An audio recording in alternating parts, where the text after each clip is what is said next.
कल्पतरु तड़िद्युत श्री विनिंदिक पीतांबरधारी भगवान श्री कृष्ण की वांगमयी प्रतिमूर्ति श्रीमद् भागवत महापुराण।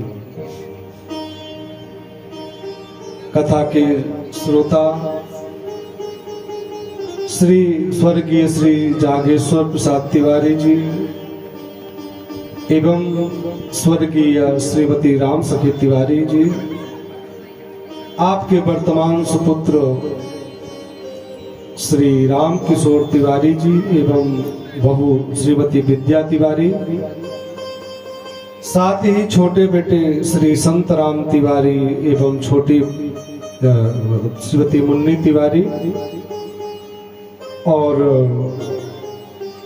श्री दया सागर तिवारी जी एवं श्री कृपा सागर तिवारी जी, श्री सत्य प्रकाश तिवारी जी, आप भी सापरिवार सुंदर कथा का श्रवण कर रहे हैं। साथ ही पिष्टा के सभी ग्रामवासी, आइए हम कथा की मंगलमय यात्रा में चलें। बोलिए नरहर बाबा की जय हो, ग्राम देवी देवताओं की जय हो, जय जय श्री राधे श्याम। कल के पावन प्रसंग में हमने श्रवण किया कि भगवान किसी का भी मान नहीं रखने देते। किसी को ज्ञान का अभिमान हो जाए तो, धन का हो जाए तो, विद्या का हो जाए तो, बल का हो जाए तो। इधर इंद्र को अभिमान था तो भगवान आप ही पूजे और आप ही पूजावे। कल वही भगवान गोवर्धन नाथ बनकर के खड़े हो गए और भक्त लोग जो लेकर के आए थे ना मीठा, भगवान उठा उठा के बड़े प्रेम से पा रहे थे। तो भगवान का परम सखा लाडला मित्र मधुमंगल बोल पड़ा, क्यों लाला तेरो भगवान ने कभी रसगुल्ला ना देखो का? ये तो वैसे खा रहे हो जैसे कभी पाप देखो ना। भगवान ने कहा कि देखो, जब कोई भोजन करे तो टोकना नहीं चाहिए। अरे टोक इसलिए रहे हैं कि हम इंद्र की पूजा करते थे तो 5 किलो में 5 ग्राम भी कम नहीं होता था, और तेरा गोवर्धन जो है ना तो सबका सब खाए जा रहा है। भगवान पाते गए। बाद में थोड़ा थोड़ा प्रसाद लिया, सब आ गए। इधर हमारे नारद जी आए। नारद जी ने भगवान को प्रणाम किया और सीधे पहुंच गए इंद्रलोक। इंद्र से बोले, कैसे है महाराज इंद्र? इंद्र ने कहा, प्रभु सब आपका आशीर्वाद है। इंद्र ने पाद्य अर्घ आचमन करके ब्रह्मर्षि नारद का स्वागत किया। तो नारद जी ने कहा, इंद्र कुछ प्रसाद लोगे? बोले हाँ महाराज, प्रसाद को कौन मना करे। तो श्री नारद जी ने अपने कमंडल से एक रसगुल्ला निकाल करके दिया। इंद्र ने पाया, कैसा स्वाद है? इंद्र ने कहा, बहुत अच्छा स्वाद है। और जरा हाथ करो। तो उन्होंने रसमलाई निकाल करके दे दी, पेड़ा दे दिया, सब कुछ दिया।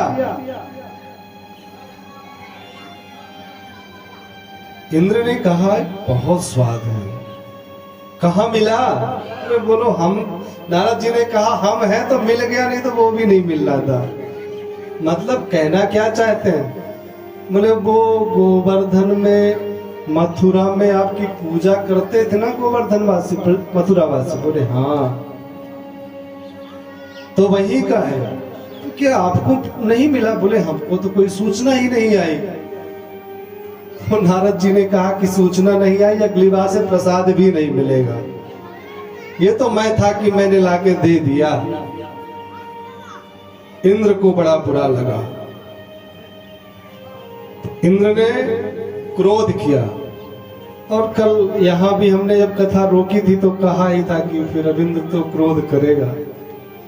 फिर भी यहाँ भगवान गोवर्धन रूप में बैठे थे तो अपने पिष्टाजगढ़ क्षेत्र में तो बारिश नहीं हो पाई, पर आसपास के क्षेत्रों में खूब थोड़ा बहुत हवा पानी ने अपना असर दिखाया है।